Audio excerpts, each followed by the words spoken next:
Walker, I had a question for you because I thought about you as I heard some particular sentiments about this. And this is just an ongoing discussion we have. I know, Walker, so prepare yourself. But Mike Muse, shout out to Sway in the Morning, Shade 45, really did a great job of unpacking this ruling, step by step, sound clip by sound clip. And as he unpacked everything, his ultimate judgment at the end of the day was challenging people to vote. And he even charged and said, you can't get mad when stuff like this happens if you are refusing to vote. Well, you came on my heart, Walker. You came on my mind because I know we've talked about voter logistics before, and specifically to the Black community. So I just want to know, and again, I'm not trying to push you a certain way. I just want to know what you feel when things like that are said about cases such as this one. I don't feel a way about it. I don't feel a way about it. I'm not anti-voting. I'm just not anti-voting. I think we have a very outdated approach to voting or to the political process, right? And so when we tell people to go vote, I understand that you don't want to direct people in a certain direction. I get that. But if I go vote, and let's say I go vote Republican, did I really do what you wanted me to do? Mm. Because voting Republican means I'm voting in favor of what Daniel Cameron, who's a Republican, did. Right? There's nuance there, but I see where you're going. Wait. Well, there's what? There's nuance there, but I see where you're going. I can say it three nuance? more times. Yeah. And this is as a non-Republican saying this, but I don't think it's fair to just to encompass the entire Republican Party in this ruling. I don't. So if we're voting for a mayor in Kentucky, in Louisville, Kentucky, and the mayor is Republican, the mayor co-signs this. Hypothetically, I don't even know the mayor's political affiliation in Louisville, but let's say that he's been complicit, okay? And I vote for him. Does that apply to what I'm saying? Maybe, but also maybe not. Yes, Gatrey. Well, and Walker, this is where this is so funny, the dichotomy here, because now I'm erring on the side of nuance and you're erring on the side of black or white, right? You're encompassing everybody and their views to one party, and no one within that party can have a slightly different view. Everybody's view is this, everybody's view is that. This is great for the podcast. The scenario, because if I explain the scenario and then you're trying to apply nuance, you're weaseling out of my question. No. If the mayor, listen to the question. If the mayor is a Republican and they've been complicit in this, let's say the mayor who's in place right now has been complicit in all of this, right? Or is in agreement with this, right? And I continue to vote. I vote for the same leadership that has watched this city. Because again, the mayor also is connected to the police chief. Right? Right. Who's also connected to the police department. Right? So if the mayor has been complicit in a way to this, you're holding him responsible and they're not really addressing that systemic problem, and I vote that mayor in. Isn't that a problem? Well, wait. Now you've changed your question. Your initial point was... My question was that I'm making it clear. No. That was my point. No. You were essentially saying if you vote Republican and these things happen, that applies to every Republican you could ever vote for. That's how I took it. That's not what I was saying. That's how I took it. What I was saying. That's how I took it. That's what you heard. That's maybe what people heard, but that's not what I was saying. Okay. Since then, I have made it clear what I was saying. Okay. So can we go by what I'm saying now? Sure. Yeah. Okay. If I go to the polls and I'm checking, I'm filling in a candidate, and again, as a voter, I should know what that candidate stands for. Right. Okay. And we'll credit to Mike Muse. He was encouraging people to get more involved, do more research before they vote. I excluded that part. Okay. So again, I'm going to answer your question based on what you give me. So I agree with what Mike Muse is saying. We should educate ourselves on the voting process. But when we're telling people, well, you just need to go vote for who? Again, it's 50-50 at that point, right? Right? You're right. So if I'm just going to vote, there's no strategy there. And for the most part, because we're intellectually lazy, I tend to just vote for whoever the majority thinks I should vote for, or my environment is encouraging me to vote for, right?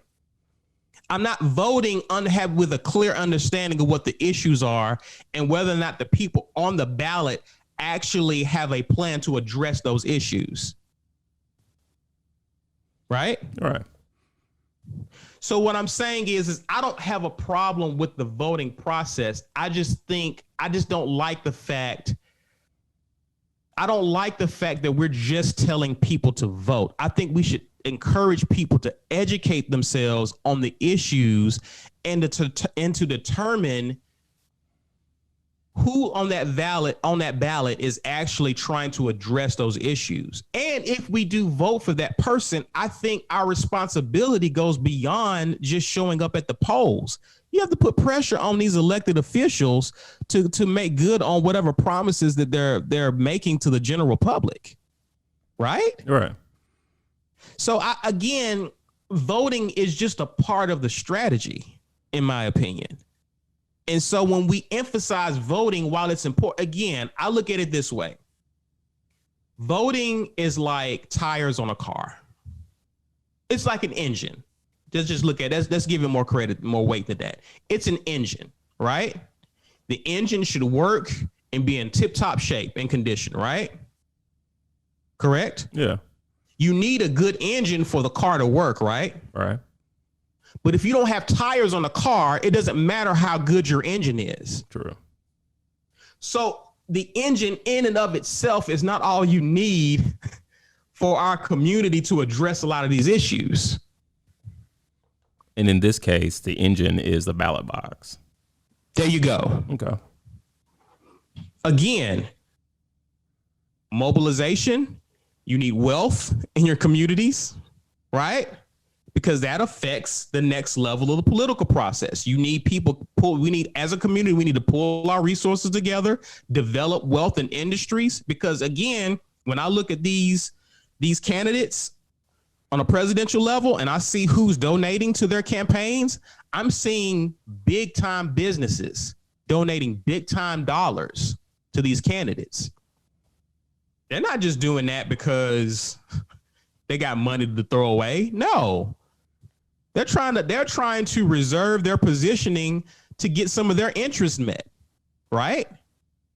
So as a community, we have to play that game when it comes to the political process. And when we tell people to just vote and not empower ourselves as a community to not understand the issues that we need, have our own agenda, and have politicians agree to do our agenda for us, then we've just become basically political pawns. We're just going to help push someone else's agenda because we're ignorant about what the true issues are. Voting is important and we should vote, but we also need to understand who we're voting for, what the issues are, how we as a community can mobilize to address those issues.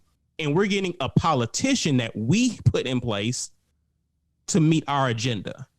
That's all I feel. But when we just tell people this is why we need to just vote, I need you to add some meat to that skeleton. All right. I need you to spell that out because most people don't understand what's all involved with the political process. They just go to the polls, and that's triggering because we've been hearing this for years, Gatrey. Haven't we? Yeah. Or we just started saying this 4 years ago? No, we've heard it for a while. Vote or die. So, Yeah. so a Rock the person vote, and the who list asked goes the on. question, what difference does it make? They're speaking to years of us saying the same messaging. Well, Walker, easy here. Okay. The crux of my question was, do you think voting changes stuff like this? Effective voting? Or do you think the systemic issues we have outweigh whoever is in office? Voting can change it. Okay. I'll put it to you this way.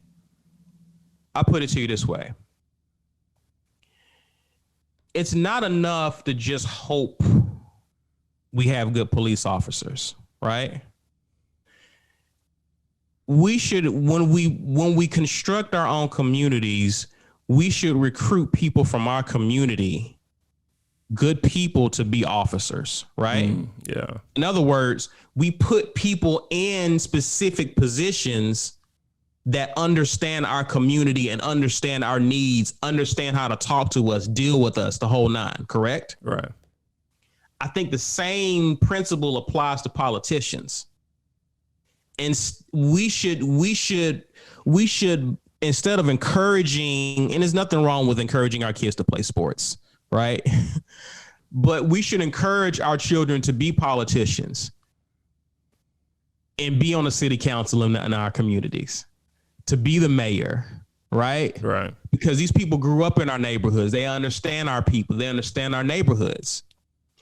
So when they present themselves and they have an understanding of our community and what we need, here is someone we've propped up that we know that will operate in our best interest.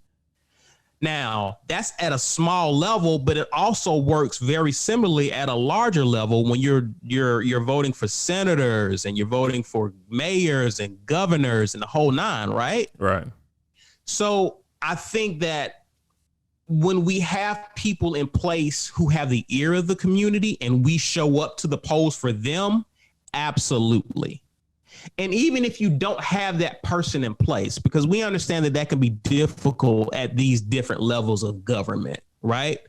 But at the same time, having an agenda and having someone who's willing, for the sake of our votes, agree to our terms of what we want to see in our communities, then yes, I feel that can change things. But if we're going to the polls and voting and we're not putting a demand on our vote in terms of holding them accountable for what we want to see change, we need you to change this law in Louisville that says that gives no exception to police being able to fire back when fired upon, because here we see an example as to where that's a bit of a gray area.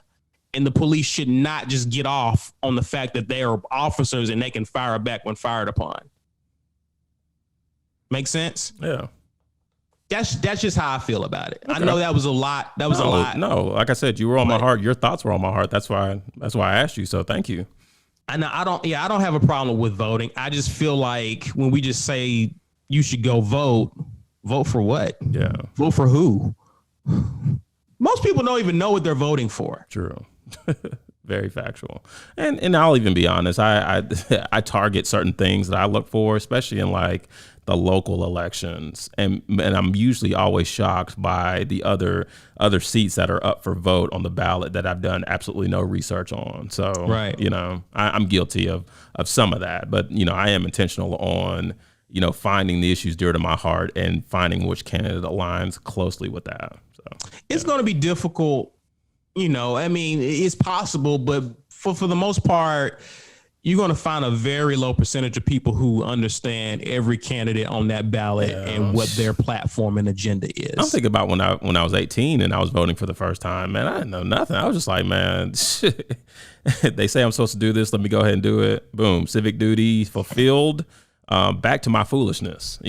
And for the most part, some of those people on the ballot don't even have a website. Like right. You can even find out what their agenda is, even if you wanted to. Especially here in Alabama. Good night. Yeah. See what I'm saying? Yeah, so some of this stuff you can't get around. Right. Like it is what it is. Right. But for the most part, in a lot of cases, there are people who are running for positions that you're being asked to vote on, and you have no clue what either platform is about. Right.